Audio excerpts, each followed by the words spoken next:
நேயர்களுக்கு வணக்கம். தமிழகம் 234 தேர்தல் களத்தின் நாடி துடிப்பு 2026 நிகழ்ச்சிக்கு உங்களை வரவேற்கிறோம். தமிழகத்தில் இருக்கக்கூடிய ஒவ்வொரு சட்டமன்ற தொகுதியாக நாம் பார்த்துட்டு வரோம். அந்த சட்டமன்ற தொகுதிகளுடைய தற்போதைய கள நிலவரம் எப்படி இருக்கிறது? ஆளும் அரசுக்கு ஆதரவாக இருக்கிறதா? ஆளும் அரசு செயல்படுத்திய திட்டங்கள் அவர்களுக்கு ஓட்டாக மாறுகிறதா? நாம் தமிழர் கட்சியுடைய வாக்கு சதவீதம் உயர்கிறதா? எதிர்கட்சியாக இருக்கக்கூடிய அதிமுக கூட்டணி பலம் பெறுகிறதா அந்த பகுதியில்? புதிதாக வந்த தாவேக்காவுடைய தாக்கம் அந்த பகுதியில் எந்த அளவுக்கு இருக்கிறது? பெண் வாக்காளர்கள் எப்படி நினைக்கிறாங்க? புதிதாக இருக்கக்கூடிய ஃபர்ஸ்ட் டைம் ஓட்டர்ஸ், இளம் வாக்காளர்கள் என்ன நினைக்கிறாங்க? இது குறித்தெல்லாம் கள ஆய்வு நம்ம செய்திருக்கிறோம். அதைத்தான் உங்கள் முன் வைத்து வருகிறோம். அந்த வகையில் நாம் இன்று எடுத்திருக்கக்கூடிய சட்டமன்ற தொகுதி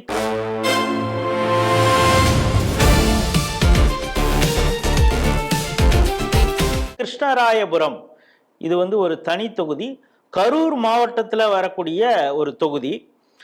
இதோடைய பாராளுமன்றம் அப்படின்னு பார்த்துக்கிட்டா கூட அது கரூர் தான் அப்படிங்கிறது. இங்கே மொத்த வாக்காளர்கள் அப்படின்னு பார்த்தோம்னா 2,02,000 இருக்காங்க. அதில் ஆண் வாக்காளர்கள் அப்படின்னு எடுத்துட்டோம்னா 98,262, பெண் வாக்காளர்கள் 1,03,794, சற்றே அதிகமாக இருக்கிறாங்க பெண் வாக்காளர்கள். இப்போ இந்த கிருஷ்ணராயபுரம் சட்டமன்ற தொகுதியை பொறுத்தளவு பார்த்தீங்கன்னா புலியூர் பேரூராட்சி வருது, உப்படாமங்கலம், கிருஷ்ணராயபுரம் மெயின் வருது, நங்கவரம், மருதூர் இது போன்ற பகுதிகள் வருது. இந்த பேரூராட்சிகளுக்குள்ள பல முக்கியமான வில்லேஜஸ், கிராமங்கள்லாம் இதில் வருது. இங்கு கள ஆய்வு ஸ்ட்ரீட் டிவி செய்திருக்கிறது. அது குறித்த தரவுகளை நம்ம பார்ப்போம். அதற்கு முன்பு 2021 இந்த சட்டமன்ற தொகுதியில் சிவகாம சுந்தரி அப்படிங்கிறவங்க திமுக கட்சியை சார்ந்தவர்கள் 96,540 வாக்குகள் பெற்று வெற்றி பெற்றிருக்காங்க. கிட்டத்தட்ட 53% அப்படிங்கிறோம். அவங்கள அடுத்து பார்த்தீங்கன்னா முத்துக்குமார், அவர் அதிமுக கட்சியை சார்ந்தவர், 64,915 வாக்குகள், அவங்க 36%. ஸோ டிஃப்ரென்ஸே ஒரு 20% இருக்குது அப்படிங்கிறத பார்க்குறோம். அதற்கு மூன்றாவது இடத்துல இலக்கியா அப்படிங்கிறவங்க நாம் தமிழர் கட்சியை சார்ந்தவர்கள் 9,706 வாக்குகள் வாங்கியிருக்காங்க. இப்போ இதில் நம்ம குறிப்பிடத்தக்கது என்னன்னா, இதே நாம் தமிழர் கட்சி 2016 நோட்டாவுக்கு கீழே 2,024 வாக்குகள் தான் வாங்கியிருக்காங்க. இப்போ பார்த்தீங்கன்னா மூன்றாவது இடத்துக்கு 2021 இருக்காங்க அப்படிங்கிறது. 2016 இந்த தொகுதியில் புதிய தமிழகம் போட்டியிட்டது, அது தோல்வி அடைந்தது. 48,676 வாக்குகள் ஐஆர் அப்படிங்கிறவர் வாங்கிய வாக்கு அது. இப்போ இந்த சட்டமன்ற தொகுதியை பொறுத்தளவு பார்த்தீங்கன்னா அதிமுக திமுக அப்படி மாறி மாறி வந்துகிட்டு இருக்காங்க அப்படிங்கிறது தான். 2001 சசிகலா அப்படிங்கிறவங்க அதிமுக வெற்றி பெற்றிருக்காங்க. அதுக்கப்புறம் 2006 பார்த்தீங்கன்னா பி காமராஜ் அப்படிங்கிறவர் திமுக கட்சியை சார்ந்தவர் வெற்றி பெற்றிருக்காரு. 2011 எஸ் காமராஜ் அதிமுக கட்சியை சார்ந்தவர் வெற்றி பெற்றிருக்காரு. 2016 அதிமுக கீதா அப்படிங்கிறவங்க வெற்றி பெற்றிருக்காங்க. இப்போ திமுகவினுடைய கைவசத்தில் இந்த கிருஷ்ணராயபுரம் இருக்கிறது. இப்போ வரும் 2026 இந்த தேர்தலில் மீண்டும் இது திமுக கையில் இருக்குமா, இல்லை மீண்டும் அதிமுக கைக்கு போக போகிறதா, கள நிலவரம் என்ன சொல்கிறது அப்படிங்கிறத திரு அருணாச்சலம் அவர்கள் இணைகிறார். ஸ்ரீ டிவி நேயர்கள் சார்பாக அவரை வரவேற்கிறேன். வணக்கம். வணக்கம் சார். இந்த கிருஷ்ணராயபுரம் சட்டமன்ற தனித்தொகுதியை பொறுத்தளவு நீங்க எந்தெந்த பகுதியில உங்களுடைய கள ஆய்வு செஞ்சீங்க? சார், நம்மளோட கள ஆய்வுன்னு பாத்தீங்கன்னா திங்கட்கிழமை தான் நாங்கள் கள ஆய்வு மேற்கொண்டோம். அதுல பாத்தீங்கன்னா மாயனூர், திருக்காம்புலியூர், சித்தலவாய், கிருஷ்ணராயபுரம், மகாதானபுரம், தரகம்பட்டி, உப்படமங்கலம், அப்புறம் பாத்தீங்கன்னா கடவுர், இந்த ஏரியா எல்லாமே தர ஆய்வு மேற்கொண்டோம் சார். இப்ப நீங்க இந்த கள ஆய்வு செய்த இந்த கிராமங்கள், பேரூராட்சி இருக்கிறது, புலியூர் பேரூராட்சி, இதுல உப்படமங்கலம்லாம் அதுல வருது, கிருஷ்ணராயபுரம் மெயின் வருது, இது போன்ற பல இடங்கள்ல கள ஆய்வு செஞ்சிருக்கீங்க. இங்க எந்தெந்த சமுதாயம் அதிகமாக இருக்காங்க? புலியூர் அப்படின்னு எடுத்துக்கிட்டீங்கன்னா பாத்தீங்கன்னா செட்டியார் கவுண்டர், அதாவது கொங்கு கவுண்டர்னு சொல்லக்கூடிய கொங்கு வேளாள கவுண்டர் இருக்காங்க, ஆதி திராவிடர் இருக்காங்க. உப்படமங்கலம் எடுத்துக்கிட்டீங்கன்னா கவுண்டர், பிள்ளமாறு, அதாவது வெள்ளாளர்னு சொல்லக்கூடிய பிள்ளமாறு, ஷெட்யூல் கேஸ்ட் இருக்காங்க கொஞ்சம். கிருஷ்ணராயபுரம் எடுத்துக்கிட்டீங்கன்னா முத்திரையர், ஆதி திராவிடர் மற்றும் பாத்தீங்கன்னா வெள்ளாளர் அப்படிங்கிற மக்களும் கொஞ்சம் இருக்காங்க, சமுதாய மக்களும் இருக்காங்க. இங்க நீங்க ஷெட்யூல் கேஸ்ட்னு சொல்லும் பொழுது அவங்க தேவேந்திர குல வேளாளரா, பறையர் சமூகமா, அருந்ததியர் சமூகமா? கிருஷ்ணராயபுரம் எடுத்துக்கும் போது பாத்தீங்கன்னா 90 விழுக்காடு பல்லர்னு சொல்லக்கூடிய தேவேந்திர வேளாளர் தான் சார் இருக்காங்க. மீதி 10% பறையர் இருக்காங்க. அடுத்து வந்து பாத்தீங்கன்னா நங்கவரம்லாம் பாத்தீங்கன்னா முத்திரையர் வேளாள கவுண்டர் இருக்காங்க. அடுத்து தரகம்பட்டினம் எடுத்துக்கிட்டோம்னா அங்க வந்து பாத்தீங்கன்னா ஊராளி கவுண்டர் இருக்காங்க. ஊராளி கவுண்டர், வேட்டுவ கவுண்டருங்கிற அவங்க இருக்காங்க. வன்னிய கம்யூனிட்டியும் இருக்காங்க அந்த லைன்ல. திருக்காமலூர் அப்படின்னு எடுத்துக்கிட்டீங்கன்னா திருக்காமலூர் 2 திருக்காமலூர் இருக்கு. அதாவது கிருஷ்ணராயம் திருக்காமலூர் இருக்காங்க, கரூர் திருக்காமலூர் இருக்காங்க. கரூர் திருக்காமலூரை பொறுத்தவரையும் தேவேந்திரன் சொல்லக்கூடிய இருக்கவங்க ஷெட்யூல் காஸ்ட் இருக்காங்க. கிருஷ்ணராயம் திருக்காமலூர்ல இருந்து எடுத்துக்கிட்டீங்கன்னா அங்க வந்து பாத்தீங்கன்னா வெள்ளாளர், முத்திரையர், மறுபடியும் ஷெட்யூல் காஸ்ட் அதாவது தேவேந்திரர்கள் அவங்களும் இருக்காங்க. இந்த 3 கம்யூனிட்டி சேர்ந்து இருக்காங்க. பஞ்சப்பட்டி வில்லேஜ்னு எடுத்துக்கிட்டீங்கன்னா பஞ்சப்பட்டியில வந்து பாத்தீங்கன்னா நாய்க்கர்கள் இருக்காங்க. பஞ்சப்பட்டி பஞ்சப்பட்டி, தரகம்பட்டி, சேங்கல் இந்த மாதிரி பகுதியில் வந்து பாத்தீங்கன்னா வேட நாய்க்கர், உப்பிலிய நாய்க்கர் அப்படிங்கிற நாய்க்கர் சமூகங்கள்லாம் கொஞ்சம் இருக்காங்க. முத்திரையர் சமூக ஓட்டுன்னு பாத்தீங்கும் போது மாயனூர் முதல்ல இருந்து ஸ்டார்ட் பண்ணி மாயனூர், சித்தலவாய், பிச்சம்பட்டி, மகாதனபுரம், மேட்டு மகாதனபுரத்துல இருக்காங்க. லாலாப்பேட்டை அந்த லைன்ல இருக்காங்க. தரகம்பட்டி உள்ள வந்து பாத்தீங்கன்னா சேங்கல், மலப்பட்டி, பஞ்சப்பட்டி அந்த லைன்ல இருக்காங்க. அதாவது வந்து அவங்களே ஒரு 18-20% வாக்காளர்களா இருக்காங்க. கிருஷ்ணாபுரம் தனி தொகுதியா இருந்தாலும் கொஞ்சம் அதிகப்படியான வாக்காளர்கள்லாம் கொஞ்சம் முத்திரைய சமூக வாக்குகள் வந்து அதிகமாக இருக்கு. இப்ப நீங்க பல்வேறு சமூகங்கள் சொன்னீங்க. முத்திரையருக்கு சமூகம் சொன்னீங்க, தேவேந்திர குல வேளாளர்கள் பெரும்பான்மையாக இருக்கிறாங்க. அதுக்கப்புறம் கவுண்டர்கள்ல 2 பிரிவு அவங்களும் இருக்காங்க. ஊராளி கவுண்டர்கள்லாம் கூட இருக்காங்க அப்படின்னு சொன்னீங்க. அது மட்டும் இல்லாமல் பிள்ளைமார் சமுதாயமும் இருக்கிறது. இவங்கெல்லாம் எந்தெந்த கட்சிக்கு ஆதரவாக இருக்காங்க? அதாவது வந்து பாத்தீங்கன்னா இப்போ முத்திரையர் சமூகம் அப்படிங்கும் போது பாத்தீங்கன்னா 20 வகையான கட்சிகளுக்கு, அதாவது இந்த திராவிட கட்சிகள் இருக்க ஏடிஎம்கே, டிஎம்கேக்கு பெரும் ஆதரவு இருக்கு.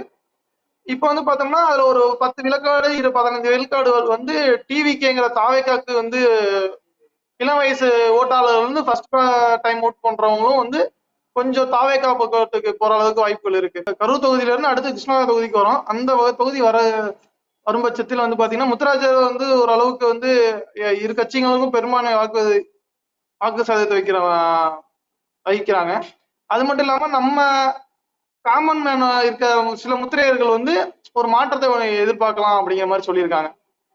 அடுத்து சோழிய வேளாளர் சொல்ற பிளமா சமூகம் வந்து பாத்தீங்கன்னா ஏடிஎம்கே பிளஸ் வந்து தாவேக்காக்கு ஒரு ஆதரவு கொடுக்கறதா சொல்லியிருக்காங்க. ஏன்னா வந்து இது இங்க இருந்த கரண்ட் எம்எல்ஏ வந்து எந்த ஒரு நலத்திட்டமும் செய்யல அப்படிங்கறதுனால அங்க இருக்க பெரும்பாலான வாக்குகள் வந்து பாத்தீங்கன்னா ஏடிஎம்கே பிளஸ் தாவேக்காக்கு போறதா மட்டும்தான் அந்த தொகுதி மக்கள் சொல்லியிருக்காங்க. அடுத்து வந்து பார்த்தோம்னா ஷெட்யூல் காஸ்ட் அப்படின்னு வரும்போது அங்க இருக்க தேவேந்திர வேளாளர்கள் அவர்களோட ஓட்டு வந்து பாத்தீங்கன்னா அப்படியே வந்து பாத்தீங்கன்னா தாவேக்கா ஏடிஎம்கே பிளஸ் தாவேக்காவா தான் மாறுது. முழுக்க முழுக்க வந்து இந்த தொகுதியை பொறுத்தவரையும் பின்னாடி வந்து மூணாவது கட்டமா தான் திமுக வாக்குகளா சொல்றாங்க. அடுத்து வந்து பார்த்தோம்னா நம்மளோட வேட்டுவ கவுண்டர், ஊராளி கவுண்டர் அப்படின்னு சொல்லக்கூடிய சமூகத்தோட வாக்குகள் வந்து முழுக்க முழுக்க ஏடிஎம்கே பக்கத்து மட்டுமே அதிகப்படியான வாக்குகள் இருக்கு. இளவட்டம் அதாவது முதல் டைம் வாக்காளர்கள் வந்து பாத்தீங்கன்னா ஏடிஎம்கேக்கும் பிளஸ் வந்து தாவேக்காக்கும் ஓரளவுக்கு பெரியதற்கான வாய்ப்புகள் அதிகமாக இருக்கு. புலியூர்ல எடுத்தோம்னா செட்டியார் சமூகம் இருக்காங்க. புலியூர், அதே வந்து பாத்தீங்கன்னா மாயனூர், கிருஷ்ணராயபுரம், மகாதனபுரம் ரோடு, அதாவது வந்து பாத்தீங்கன்னா அக்ரகாரம் அந்த லைன்ல எல்லாம் செட்டியார் சமூகங்கள் இருக்காங்க. அவங்களோட ஓட் பேங்க் வந்து பாத்தீங்கன்னா என்டிஏ கூட்டணிக்கு மட்டும்தான் அது செயல்பட்டு இருக்கு. என்டிஏ கூட்டணிக்கு மட்டும்தான் ஆதரவு, எங்களோட ஆதரவுன்னு சொல்லியிருக்காங்க. அவங்க எல்லாம் வந்து ஒரு கூட்டமைப்பா போட்டு ஒருத்தருக்கே பேசி வாக்களிக்கிறதா மட்டும்தான் சொல்லியிருந்திருக்காங்க. 10 ஓட்டுல ஒரு ஓட்டு வேணா வந்து டிவிகேக்கு போறதாகவும் சொல்லியிருக்காங்க. மற்றபடி கிருஷ்ணா பொறுத்தவரையும் வாக்கு எண்ணிக்கை அப்படிங்கும் போது ஏடிஎம்கே பிளஸ் தாவேக்கா மட்டும்தான் அந்த ஒரு மாறுதல் தான் போகுது தவிர மற்றபடி டிஎம்கேக்கு வாய்ப்புகள் கொஞ்சம் சற்று குறைவா தான் இருக்கு செட்டியார் சமூகத்தை பொறுத்தவரை. இந்த சட்டமன்ற தொகுதியை பொறுத்தளவு பெண் வாக்காளர்கள் சற்றே அதிகமாக இருக்காங்க. ஆண் வாக்காளர்கள் 98,000 சொன்னேன். பெண் வாக்காளர்கள் 1,03,000 பேர் இருக்காங்க, சற்றே அதிகம். அந்த பெண் வாக்காளர்கள் என்ன நினைக்கிறாங்க, இந்த ஆட்சி குறித்து என்ன நினைக்கிறாங்க? ஆட்சி குறித்து என்ன நினைக்கிறாங்க அப்படின்றா, இலவசமா கொடுக்குறாங்க, ஆனா இலவசத்துல பஸ் எங்கேயும் நிப்பாட்டுறதுல ஃப்ரீ பஸ் விட்டு சொன்னாங்க அப்படிங்கிற அந்த மாதிரியான கோரிக்கைகளை முன்வைக்கிறாங்க. ரெண்டாவது வந்து இந்த எலெக்ஷன் வரனால 26 எலெக்ஷன் வர்றதுக்கு முன்னாடியே வீட்டுக்கு வீடு வந்து பாத்தீங்கன்னா சில்வர் பாத்திரங்கள், தட்டுகள் இந்த மாதிரி கொடுக்குறாங்க. அது ஆளை பார்த்து கொடுக்குறாங்க. இது வந்து நாங்க ஓட்டு போட மாட்டோம், முக்கியமான கட்சிக்காரங்க திமுக கட்சிக்காரங்களுக்கு மட்டும்தான் இது கொடுக்குறாங்க, அவங்க சார்ந்து மட்டும் தான் போகுது அப்படிங்கறதுனால ஆப்போசிட்ல இருக்கவங்களோ நடுநிலை வாக்காளர்களோ இல்ல ஏடிஎம்கே மற்ற கட்சியில இருக்க வாக்காளர்களுக்கு வந்து ஒரு இலவசங்களோ எதுவுமே போய் சேரல. அதாவது ஒரு இலவசம் கொடுக்குறாங்க கட்சியில இருந்தாலும் அது அனைவருக்கும் போகணும், இல்ல அந்த மாதிரி போக மாட்டேங்குது அப்படிங்கிற மாதிரி சொல்லியிருக்காங்க. இப்ப இந்த சட்டமன்ற தொகுதியை பொறுத்தளவு தாவேக்காக்கு ஒரு நல்ல தாக்கம் இருக்கிறது அப்படிங்கிறது மாதிரி நீங்க சொல்றீங்க. அந்த தாவேக்காவுக்கு போகிற ஓட்டு அப்படிங்கிறது எந்த சமுதாயத்திலிருந்து அதிகமாக போகுது? அதான் வந்து பாத்தீங்கன்னா அந்த சமூகம் என்பது முத்திரைய சமூகத்துல இருந்தும் அதிகமாக செல்கிறது. வேட்டுவ கவுண்டர் சமூகத்திலும் அதிகமாக செல்கிறது. வெள்ளாளர் சமூகம், அதாவது வந்து பாத்தீங்கன்னா அவருடைய விஜயோட அப்பா வந்து ஒரு ஒரு வெள்ளாளர், அவரு ஒரு சமூகத்துல இருந்து வந்திருந்தார், ஒரு பிள்ளை அப்படிங்கறதுனால அங்க இருக்க கமிட்டி மெம்பர்ஸ் எல்லாம் சேர்ந்து பேசி இளைஞரோட பட்டாளத்தோட வெள்ளாளர் ஓட்டு வந்து கொஞ்சம் கணிசமாக மாறுவதாக மட்டுமே பார்க்கப்படுது. இங்க இருக்கக்கூடிய பட்டியல் சமூகத்தை சார்ந்த நீங்க சொல்ற தேவேந்திர குல வேளாளர்கள் ஓட்டு விஜய்க்கு போறது மாதிரி இல்லையா? ஓட்டுகள் மாறுங்க. அதாவது 4 ஓட்டுல வந்து பாத்தீங்கன்னா ஒரு ஒரு ஃபேமிலி இருக்காங்கன்னா அதுல ஃபர்ஸ்ட் வாக்காளர்கள் வந்து அவருக்கு போறது மாதிரி சொல்லியிருக்காங்க. ஒரு மாற்றம் வேணும் அப்படிங்கிறதுக்காக வயதுக்கு வந்த புதிய வாக்காளர்கள் வந்து அவருக்கு ஆதரவு சொல்லியிருக்காங்க. சரி, இப்ப இந்த சட்டமன்ற தொகுதியை பொறுத்தளவு படித்த இளம் பெண்கள், மாணவர்கள், அவங்க படிச்சுட்டு இருக்கிற மாணவர்கள், இவங்கெல்லாம் ஏதாவது கருத்து சொல்றாங்களா இந்த திமுக ஆட்சி எப்படி இருக்கு அப்படின்னு? திமுக ஆட்சியை பத்தி முதல் சொல்றது வந்து பாலியல் குற்றச்சாட்டும் கஞ்சா புழக்க வழக்கங்கள், அதாவது மது போதை அந்த மாதிரி அதிகமா இருக்கு அப்படிங்கறத பத்தி தான் சொல்லியிருக்காங்க. அதிகப்படியா பெண்களுக்கு பாதுகாப்பு இல்லைன்னு மட்டுமே சொல்லியிருக்காங்க. ரெண்டாவது கிருஷ்ணராயரை பொறுத்தவரையும் கரண்ட் எம்எல்ஏ வந்து எந்த ஒரு நலத்திட்டமும் கூறிய வாக்குறுதியில எதுவுமே கொடுக்கல. மேம்பாலமா இருக்கட்டும், பஞ்சப்பட்டி ஏரிய இணைக்கிற நீர்ப்பாசன வசதியா இருக்கட்டும், எதுவுமே செய்யல அப்படிங்கிற மாதிரி தான் சொல்லியிருக்காங்க. அதுவே வந்து பெரிய அதிருப்தியா இருக்கு. திமுக ஆட்சியில வந்து அதிகப்படியான கொள்ளையில் நடந்திருக்கு கிருஷ்ணராயபுரத்துல. அதனால இது வந்து பெரிய பாதுகாப்பு இல்லாத ஒரு ஆட்சின்னு மட்டுமே நமக்கு கருத்து கணிப்புல தெரிய வந்திருக்கு. இந்த சட்டமன்ற தொகுதியை பொறுத்தளவு வேற எங்கேயும் இல்லாத அளவுக்கு நீங்க எல்லா சமூகத்திலிருந்தும் தாவேக்காவுக்கு ஆதரவாகவும், அவர் சார்ந்த சமூகத்துல இவர் நம்ம ஆளுதான் அப்படின்னு சொல்லி பெரிய அளவில் ஒரு கமிட்டி போட்டே வந்து அந்த ஜாதியினர் வந்து விஜய்க்கு ஆதரவாக இருக்கிறது மாதிரி சூழல் இருக்கு அப்படிங்கிறீங்க. ஆனா இந்த கரூர் மாவட்டத்துல வர்றதுனால இந்த கரூர்ல நடந்த சம்பவம் வைத்து தான் வந்து இப்பொழுது சிபிஐ கேஸ் போயிட்டு இருக்கு. விஜயின் மீது அவ்வளோ விஷயங்களை வந்து பிரச்சாரமாக திமுக அவங்களுடைய ஊடகம் மூலம் செய்து, இதோடைய தாக்கம் அங்க எதுவுமே இல்லையா? 42 பேர் செத்து போயிட்டாங்க அப்படின்னு சொல்லி விஜய் மேல ஒரு கோபம் யாருக்குமே இல்லையா? தாக்கம் கோபமும் இருக்கனால வந்து ஓட் பேங்க் குறையறதுக்கான வாய்ப்புகள் இருக்கு. இப்போ அவர் ஒரு 15% 10% ஓட் பேங்க் வாங்குறாங்கன்னா இந்த தாக்கத்தினால ஒரு 5% கணிசமா குறையறதுக்கான வாய்ப்புகள் இருக்கு.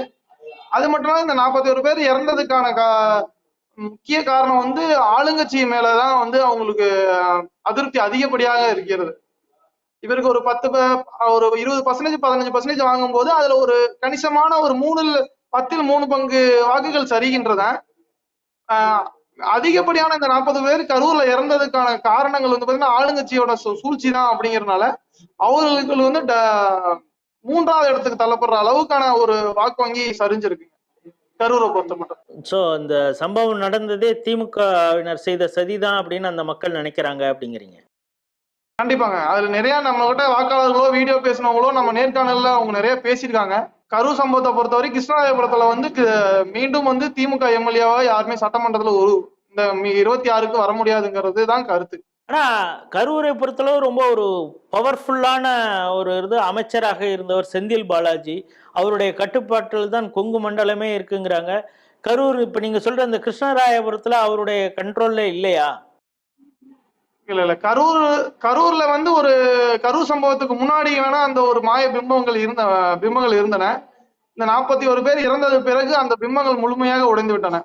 அது கரூர் கோட்டையில வேணாலும் வந்து அவர் வெற்றி பெறுவதற்கான வாய்ப்புகள் ஒரு 50% இருக்கலாமே தவிர கிருஷ்ணராயத்தை பொறுத்தவரையும் திமுகங்கிற கோட்டையில் அது ஒரு மாய பிம்பம் தான். அங்க வந்து ஏடிஎம்கேவோட ஒரு புதிய ஒரு மாற்றம் இல்லாட்டினா வந்து பழைய ஒரு ஆட்சி இருந்தா கூட போதும். ஆனா இந்த திமுகவோட ஆட்சி வேண்டாம் அப்படிங்கிறது தான் மக்களோட கருத்தாவே இருக்கு. சரி, இந்த கிருஷ்ணராயபுரம் சட்டமன்ற தொகுதியை பொறுத்தளவு அரசுடைய திட்டங்கள் எந்த அளவுக்கு போய் சேர்ந்திருக்குது? அதாவது மாநில அரசாங்கத்துடைய திட்டங்கள். மாநில அரசாங்கத்தை திட்டங்கள்னு எடுத்துக்கிட்டீங்கன்னா அந்த வீட்டுக்கு கொடுக்குற 1000 ரூபாய் பணம், அடுத்து வந்து பார்த்தோம்னா அந்த இப்ப 5000 ரூபாய் பணம் கொடுத்துருக்காங்க. இலவச பஸ் வசதி திட்டங்கள் மட்டும் தான் போய் சேர்ந்திருக்கே தவிர மற்றபடி எந்த ஒரு நலத்திட்டங்களுமே அவங்களுக்கு வந்து சேரல. அவங்க மேம்பாலம் போட்டு கொடுக்கறதா இருக்கட்டும், முக்கியமான கிருஷ்ணராயபுரம் தொகுதியிலேயே வந்து பார்த்தோம்னா நமக்கு கொஞ்சம் ஸ்கூல் எல்லாம் புதுசா புதுப்பிக்கல, ஸ்கூலோட பாத்ரூம் வசதி கழிப்பறைகளே சரியா இல்ல அப்படிங்கிற ஒரு கோரிக்கையில வச்சிருந்தாங்க. அதை கூட இன்னமும் அவங்க, அதாவது கரண்ட் எம்எல்ஏ வந்து ஓட்டு கேட்டுட்டு போனாங்க, அதுக்கப்புறம் ரிட்டர்ன் அவங்க அந்த தொகுதிக்கே வரல அப்படிங்கிறது தான் மக்களோட பெரிய ஒரு கருத்து. அடுத்து வந்து பாத்தீங்கன்னா மாயனூர்ல மேம்பாலம் கேட்டிருந்தாங்க. தேசிய நெடுஞ்சாலை பக்கத்திலேயே ரயில்வே இருக்க ரயில்வே ரயில் பாதையும் இருக்குன்றனால புதிய மேம்பாலம் வேணும், ரொம்ப அவதிப்படுறாங்க அப்படின்னு சொல்லி சொல்லியிருந்தாங்க. அதையும் அவங்க செய்யவில்லை. பாராளுமன்றத்துல வந்த ஜோதிமணி அவர்களும் வாக்குறுதி கொடுத்தாங்க, அதுவும் போன டைம் கொடுத்தாங்க, நிறைவேறதுனால இந்த டைமும் கொடுத்தனால மக்கள் மாயனூரை பொறுத்தவரை ரொம்ப அதிருப்தியில தான் இருக்காங்க. கிருஷ்ணராயபுரம் தொகுதியை பொறுத்தவரை அதிருப்தியில தான் இருக்காங்க. கரூர்ல பாத்தீங்கன்னா நம்ம அமைச்சர் செந்தில் பாலாஜி வந்து ஒர்க் பண்ற ஃபீல்ட் ஒர்க் பண்ணியிருக்காங்க, மக்களுக்கு ஏதோ செய்யறாரு அப்படின்னா கூட அதுக்கு பக்கத்துல இருக்க கிருஷ்ணராயபுரம் தொகுதிக்கு வந்து எந்த ஒரு 10% செய்யறாரு அப்படின்னா கூட இங்க ஒரு 1% கூட வரல அப்படிங்கறத மக்கள் ஒரு அதிருப்தியில இருக்காங்க. அதாவது வந்து பாத்தீங்கன்னா இந்த எம்எல்ஏ வந்து மீண்டும் நின்னாங்கன்னா படுதோல்வியை சந்திப்பாங்க அப்படிங்கிறது தான் வந்து மக்களோட கருத்தா இருக்கு. இப்ப இது ஒரு தனி தொகுதியா இருக்கிறதுனால பட்டியல் சமூகத்திற்கு எதிராக பல சம்பவங்கள், அவங்களுக்கு எதிரான குற்றங்கள் அதிகரிச்சுக்கிட்டு இருக்கு இந்த திமுக ஆட்சியிலங்கிறது எல்லாருக்கும் தெரியும். இதை பத்தி ஏதாவது படித்த பட்டியல் சமூகத்தை சார்ந்த இளைஞர்கள் உங்கள்கிட்ட பேசினாங்களா? இந்த ஆட்சியில தாங்க பட்டியல் சமூகத்துக்கு எதிராக ரொம்ப சம்பவங்கள் நடந்திருக்கு அப்படின்னு யாராவது சொன்னாங்களா? வீடியோவா எதுவும் நீங்க எடுக்க வேணாம் அப்படிங்கிற மாதிரி சொல்லிட்டாங்க. அதாவது ஆஃப் கேமரால வந்து அவங்க என்கிட்ட நிறைய கோரிக்கை வச்சிருந்தாங்க. மற்றபடி அவங்க வெற்றி பெற்று போனாங்களே தவிர இந்த சமுதாயத்துக்கு அப்படின்னு ஒரு ஒண்ணு கூட செய்யல, எந்த ஒரு நலத்திட்டங்களுக்குமே செய்யல. மனு கொடுத்தாலுமே அது சரியான ஒரு ரெஸ்பான்ஸ் வரல. அதாவது இலவச வீட்டுமனை பட்டா, அந்த பட்டா கூட மாயனூர் அது சுத்துவட்டார இருக்க மற்ற பகுதிகளுக்கு வந்து இன்னும் சில மக்களுக்கு போய் சேரல, சில மக்களுக்கு தான் போய் சேர்ந்திருக்கு. 16 முறை மனு கொடுத்தா அந்த மனு வந்து தூக்கி வீசப்பட்டதாவே சொல்லியிருந்தாங்க. அந்த மக்கள் ஆன்லைன்ல பட்டா என்ன வரல அப்படின்னு சொல்லி ஒரு நிப்பாட்டிய ஒரு குறையா வந்து சொல்லியிருந்தாங்க. வீட்டுமனை பட்டாவை கூட அந்த எம்எல்ஏக்கால வாங்கி கொடுக்க முடியல அப்படிங்கிற ஒரு குறைய பத்தி ஒரு குறையாக வந்து நம்ம கிட்ட வந்து பேசியிருந்தாங்க. கிருஷ்ணாபுரம் தொகுதியை பொறுத்தவரையும் இந்த பட்டியலின மக்களுக்கு வந்து இப்ப இருக்க கரண்ட் எம்எல்ஏவான சிவகாமி சுந்தரி வந்து எந்த ஒரு நலத்திட்டமுமே செய்யல அப்படிங்கிற மாதிரி சொல்லி இருந்திருக்காங்க. இப்ப இந்த சட்டமன்ற தொகுதியை பொறுத்தளவு மத்திய அரசுடைய திட்டங்கள் எந்த அளவுக்கு போய் சேர்ந்திருக்குது? பாஜக பத்தி ஏதாவது சொல்றாங்களா? ஏன்னா கரூர் அந்த பகுதியை சார்ந்தவர் தான் அண்ணாமலைக்கு அங்க எந்த அளவுக்கு செல்வாக்கு இருக்கு? அண்ணாமலையை பொறுத்தவரையும் அவருக்குன்னு ஒரு தனி மரியாதையே உண்டு. எந்த ஒரு கொள்கை ரீதி சித்தாந்த ரீதியா சில பேர் அவர்களை வந்து கருத்து முரண்பாடு இருந்தாலும் அண்ணாமலைக்குன்னு ஒரு தனி ஒரு மரியாதை உண்டு. மத்திய அரசு பலன்கள் வந்து நன்றாகவே அவர்களுக்கு தெரிந்திருக்குது.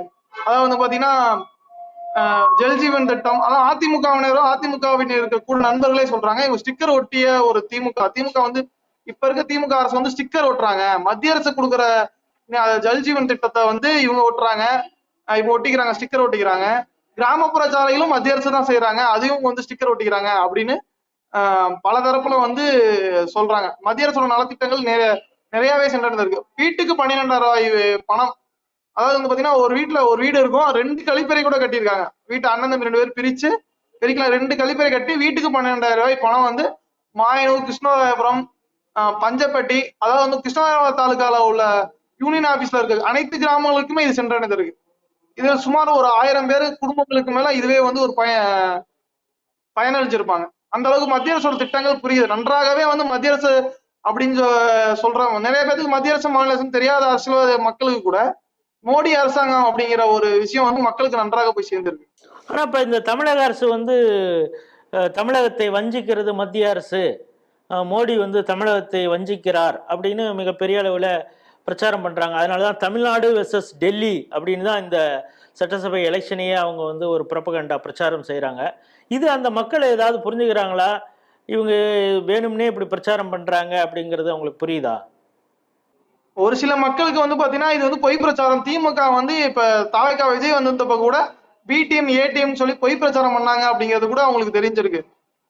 சில விஷயங்கள் வந்து இவங்க மத்திய அரசு கொடுத்தா, மத்திய அரசு இல்லாம இவங்க இணக்கமா தனியா நிக்கிறது, இந்த எலெக்ஷன்ல நிக்கிறதே வந்து எந்த ஒரு அரசாங்கம் இருந்தாலும் அது ஒரு தவறான கருத்து. மத்திய அரசுடன் ஒரு ஒப்பிட்டு இருந்தாதான் நம்ம மாநில அரசோட வளர்ச்சி வந்து இருக்கும் அப்படிங்கறத புரிஞ்சிருக்காங்க.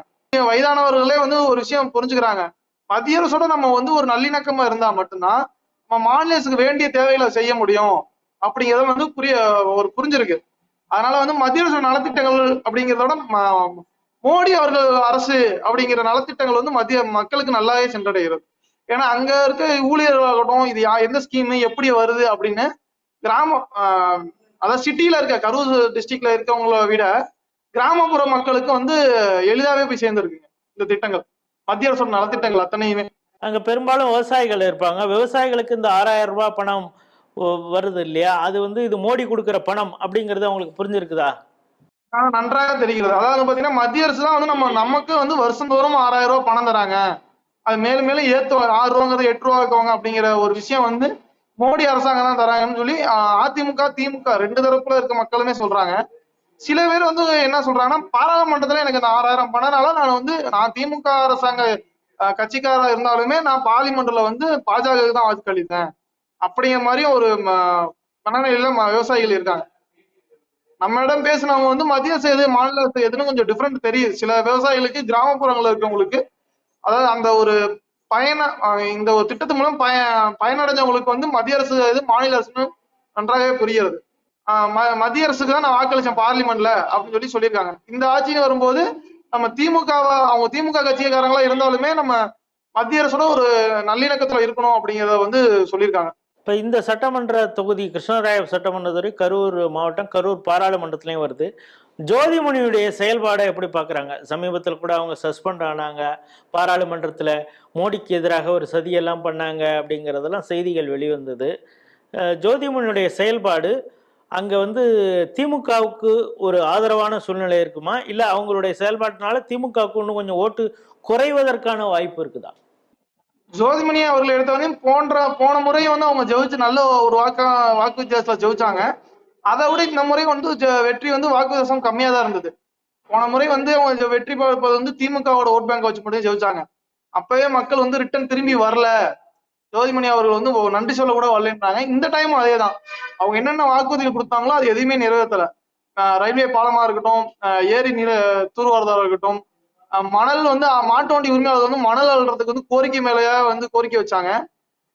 செந்தில் பாலாஜி அவர்கள் வந்து வெற்றி பெற்ற 10-5க்கு வெற்றி பெற்றா 10-10க்கெல்லாம் நம்ம மணல் அள்ளலாம்ங்கிற மாதிரி ஒரு கணக்கு சொல்லியிருந்தாங்க. இன்ன வரைக்கும் வந்து அவங்க மணல் அள்ளுறதுக்கான அந்த ஒரு உரிமையை வந்து அவங்க கொடுக்கல. அப்படிங்கறனால மக்கள் வந்து அதிருப்தியில இருக்காங்க. அவர்கள் வந்து அதாவது வந்து பாத்தீங்கன்னா ஒரு பிரைம் மினிஸ்டர் கட்சியை தாண்டி ஒருத்தவங்க கட்சியை பொறுத்தவரையும் பல அரசியல் பண்றாங்க அப்படிங்கறனால பார்லிமெண்ட்ல இருக்கிற எம்பி வேட்பாளர் அதாவது உறுப்பினருக்கு வந்து பெரும் அதிருப்தி இருக்கிறது.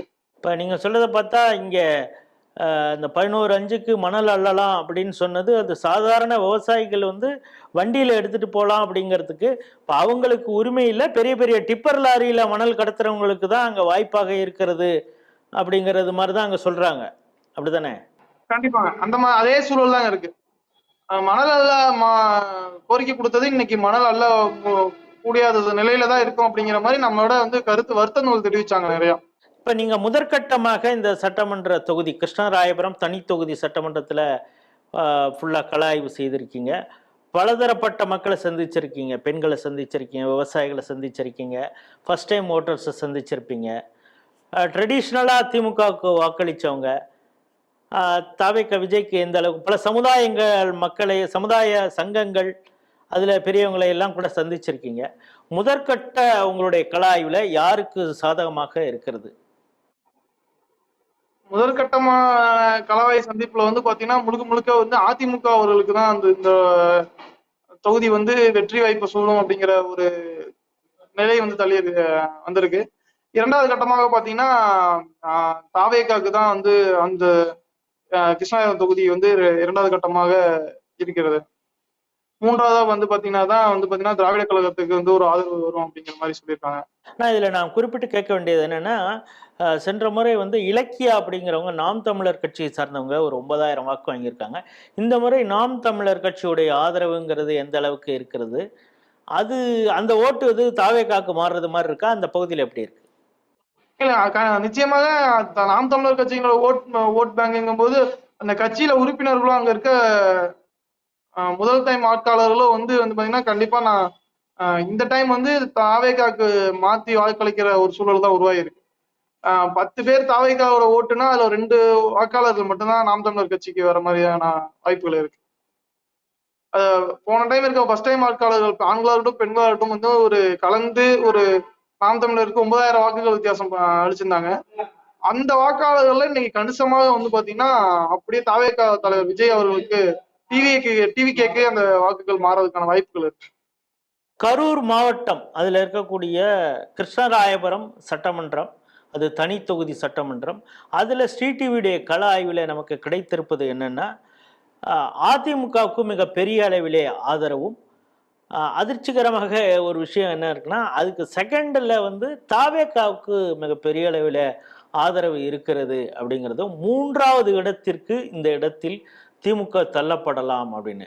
என்ன அதிர்ச்சினா, அந்த கரூர்ல தான் 42 பேர் இறந்து போன அந்த சம்பவம் நடந்தது. இதை வைத்து தான் திமுக பெரிய அளவிலே இப்போது வரைக்கும் பிரச்சாரம் செய்து கொண்டு இருக்கிறது. ஆனா அது அந்த பகுதியிலே அனுதாபத்தை தான் விஜய் மீது ஏற்படுத்தி இருக்கிறது. இதற்கு சதி செய்ததே திமுக தான், அந்த மரணத்திற்கு காரணமே திமுக தான் அப்படிங்கிறத பல பேர் வந்து ஸ்ரீ டிவியுடைய கள ஆய்வில் தெரிவித்திருப்பதாக அருணாச்சலம் அவர்கள் தெரிவிக்கிறார்.